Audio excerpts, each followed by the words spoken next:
Welcome to the Long Live Alternative Parties podcast. Today, friends, we have another exciting guest on this podcast like we tend to.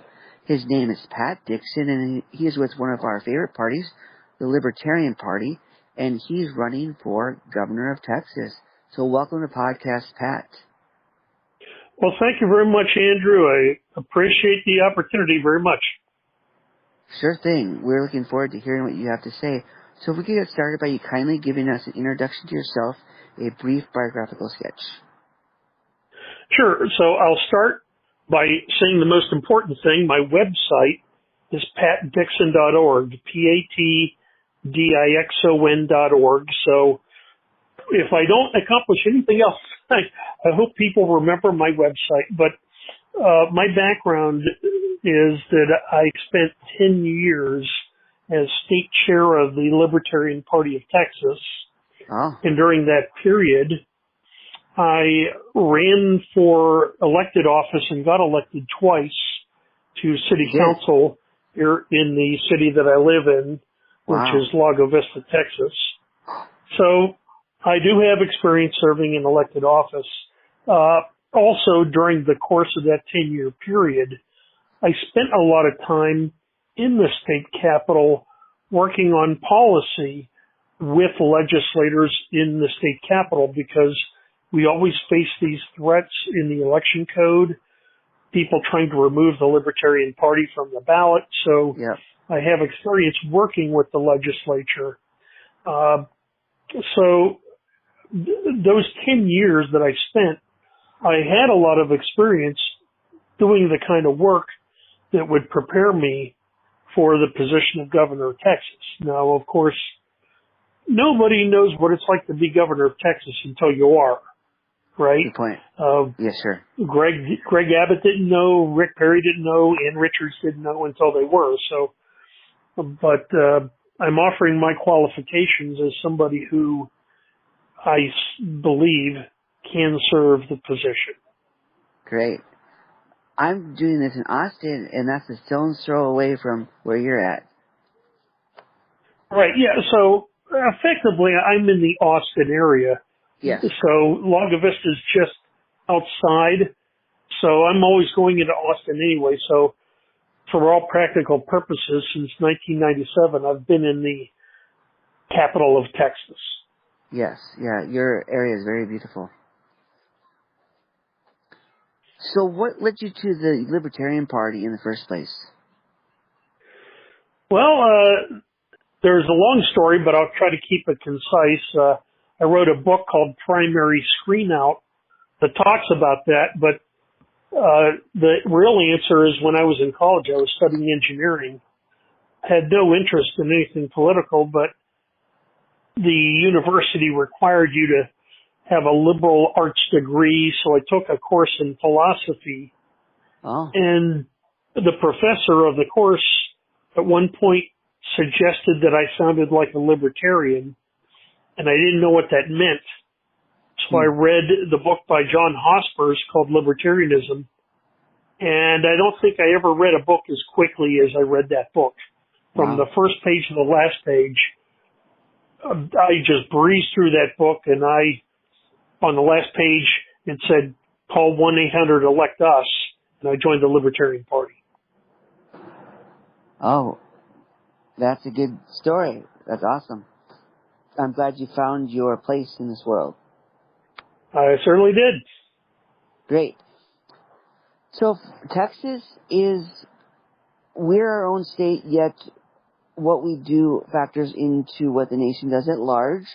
So what is your vision as a libertarian candidate for the state of Texas for the governor position? Well, certainly there are some big issues. One of the long-term issues that Texas will face, and it may be coming sooner than later, is sustainability. Okay. Texas leads the world in data centers. We have crypto mining. We have artificial intelligence. So there is a huge demand on the electrical grid, on water supply, on our road system, and everything else we do. the policies that, frankly, both Democrats and Republicans have favored is one where the state takes your taxes and hands it out to companies because they think that's where jobs come from. Huh. And when they do that, they tell those Fortune 500 companies, come to Texas, you won't have to pay for your impact on water, on the schools, on the roads. That is a bad policy. My policy is free market sustainability. Okay. That means come to Texas, have a good business here, but you need to pay for your impact on growth. Growth should pay for itself. And that's what I did when I was on city council in Lago Vista. We have what are called impact fees, so that any business that comes in, we welcome them, but you're going to cover your impact on roads, on schools, on water, on energy, and whatever growth impact you have, you're going to pay for that. Okay. Just like we all do. So that is an important issue for Texas. If we don't address that, we will grow ourselves to death. We will be unsustainable. Yes. So how do you calculate that? You mean calculate the impact? Yes. So for each individual business, how much they're contributing and how much they're responsible for. There is state law that governs how those impact fees are assessed.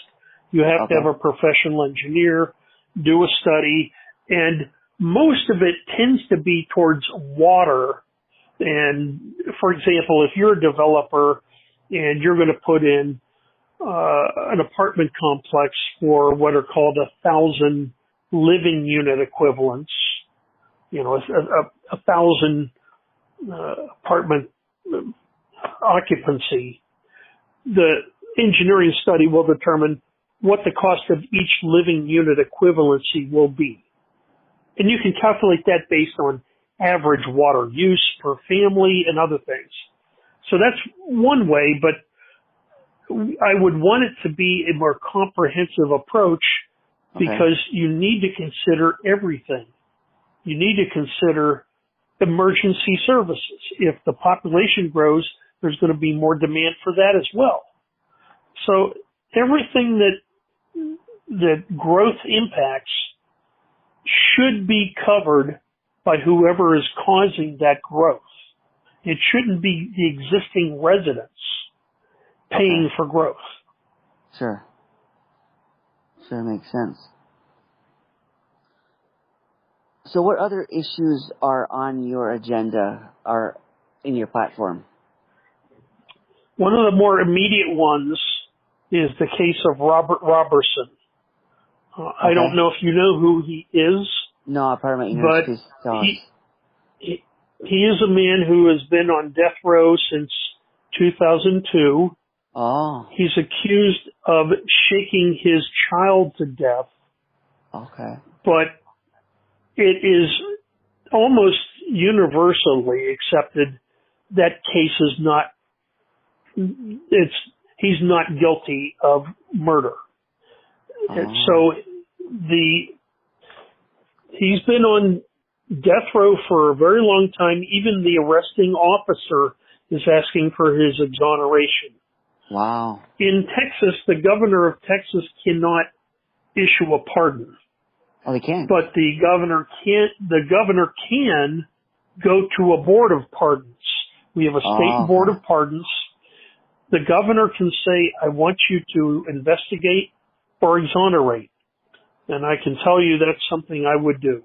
Unfortunately, Greg Abbott is somebody who fears that if he does something like that, they'll call him soft on crime. Oh, sure. And I do not agree with any policy where an innocent person will be executed. Oh, yeah. That is not acceptable to me. So that's last year he had a stay of execution, but I don't really know where his status is. I am hoping that I'm not delusional. I understand what I'm up against. Greg Abbott has $106 million, and I don't. But if I were in office a year from now, I would certainly be asking for the exoneration of Robert Robinson. Yes, I'm surprised that they'd give the death penalty for that. Yep. Well, we in Texas have executed a lot of people, and there's a few that have been exonerated just in time, but others who probably haven't. And I don't think we should be a state that executes innocent people. Oh, sure. As a matter of fact, the Libertarian Party of Texas opposes a death penalty period. Oh, it does. It does. One time, yes. we had a long time ago, we had a conference where it was in Wisconsin. The Libertarian individual was representing the party, and I asked what the Libertarian position was on the death penalty, and he said that it varies, but he says most Libertarians are probably against it. Yeah, in my opinion, the number of people who have been proven innocent, it leads me to say we should not have a death penalty, because once somebody's executed, what does exoneration mean? Oh, sure. Now, I am not going to say there aren't arguments for the death penalty. If somebody has no conscience and they're going to do it again, I think it's appropriate if you know for certain somebody is guilty. And I remember there was a warden at a Texas prison who was asked about the death penalty, and he said there's something worse than the death penalty, and that's life without hope. Wow. And I understand that. But frankly, I think where Texas stands, we'd be better served not having a death penalty. Okay. Sounds good. So another issue that it may be on your platform, I imagine you thought about it to some degree at least, is the issue of immigration. And Texas is in the center of this, as we all know, because of the position of Texas in the nation. So what is your plan for immigration? Well, I could go on for a while on this. Here's what I'm going to say. What ICE is doing right now, primarily the way they are doing things, I strongly oppose. I don't believe there's any rational defense for the way immigration is being enforced right now. It does seem to be effective, and obviously the Biden administration did a terrible job of enforcing the border. So what we're seeing is an overcorrection. Okay. There should have been a correction, but it's an overcorrection. Now, what I think the real root of the problem is it's easier to swim the Rio Grande than to climb the mountain of paperwork. There are people who are peaceful and productive who we should welcome into the United States. But because it is such an irrational Byzantine process that in some cases somebody's waiting 10 years before they can legally enter, people aren't going through the legal process. And the problem's been around for a very, very long time. During the George W. Bush administration, he tried to have an immigration reform effort, but the hardliners wouldn't support it.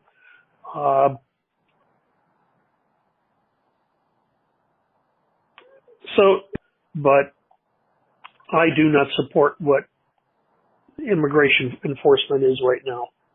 Okay, good.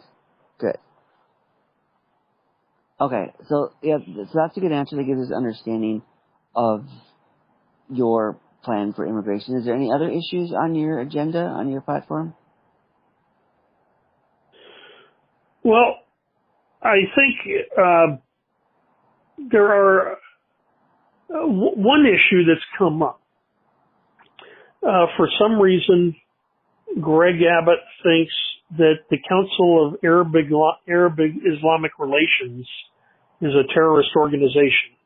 Okay. So he has decided that that organization should be targeted, and I've even heard that he does not want to allow Muslims to own property in Texas.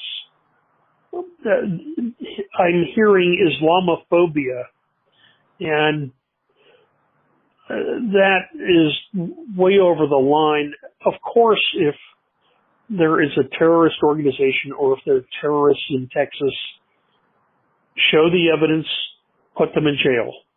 But yes. I see no evidence of any kind. I have not heard Greg Abbott say anything about this in terms of what the evidence is. Another thing Greg Abbott has said is he wants to eliminate property tax. Well, I'm a libertarian. If you reduce taxation, great. But what I don't hear is how he's going to cut spending. Oh. If you're not going to tell me how you're cutting spending, then I don't believe anything you say about cutting taxes. All right. So, one other thing I'll mention, of course, we're aware that the next congressional election in Texas has been prearranged to add 5 more seats for Republicans. And this happened because during a special session, when there was a flood in Kerrville that killed a lot of people, that special session was supposed to address emergency response, which is what the governor is supposed to deal with. He held up that emergency session because Donald Trump wanted a rigged election for the Republican Party next year. I can tell you I would not ever do that. In fact, I think election reform should go a different way. We should not have gerrymandering. We should have elections that we can really trust. Okay. That sounds good. So what is your strategy for reaching the voters in Texas? Well, a lot of that is yet to be determined because at this point, I'm not actually the nominee yet. Our state convention is April 10 to 12 in Abilene. So at that convention, Abilene, April 10 to 12, the information is at lptexas.org. Okay. And I'll certainly have information at my website, patdixon.org, about that. But so at that point, that's when we'll have an official nominee. But I just did an appearance, a speaking appearance on Saturday. We're getting some things together. The website's up. We don't yet have the social media happening yet. So we're looking for volunteers to fill a number of roles. But, the most important thing right now is to tell everybody patdixon.org. Send everybody to my website. Okay, sounds good, Pat. That's the easy one to remember, patdixon.org. Yep. So are you doing this all by yourself, or do you have a team supporting you? I have a campaign manager. His name is Jeff Neal. Jeff's been around quite a while, so he's very experienced. I have a campaign treasurer named Helen Ambrose, and I have a number of other volunteers, but we're in the process of forming the team, and Jeff is trying to put that together right now. Okay. Yeah, that sounds good.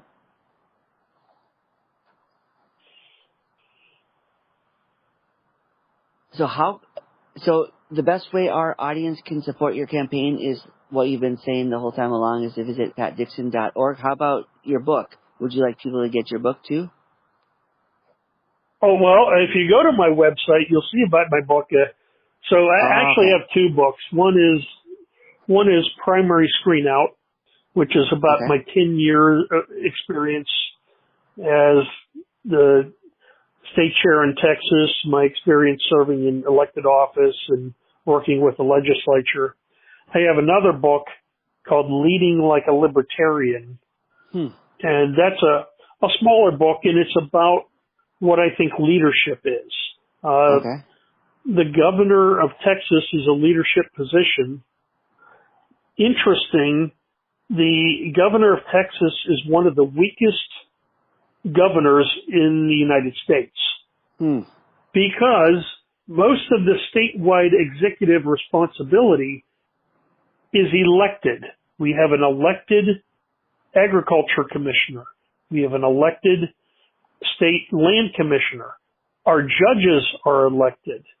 The attorney general is elected. So the governor doesn't get to appoint all those people and tell them what to do. So the governor of Texas really has a rather limited scope. One of the most important is emergency response. And that's what we saw when we had our flood that unfortunately killed a lot of people. Okay. Interesting. And that gets back to your board of pardons, because in other states, the governor can directly pardon criminals. Correct. Yes. There is no authority for the governor of Texas to say this person is pardoned. You see that Donald Trump has done a lot of pardoning, and I have a lot of questions about some of those pardons, like everybody involved in January 6th and certain people who seem to be his friends. So I think you have to understand what pardons are. Anytime you're doing a pardon, you're overruling what a court and a jury already decided. So if you do that too excessively, you're essentially saying the courts don't matter. You're saying we really don't have a justice system at all.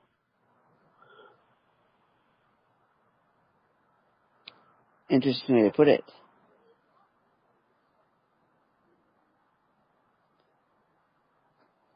So, Pat, thank you for coming on the podcast today. We appreciate you sharing your views and talking about your campaign. Well, Andrew, I really appreciate the opportunity. Thank you very much. We wish you all the best in your campaign and also everything else you do in your personal and professional life. All right. We'll see you later.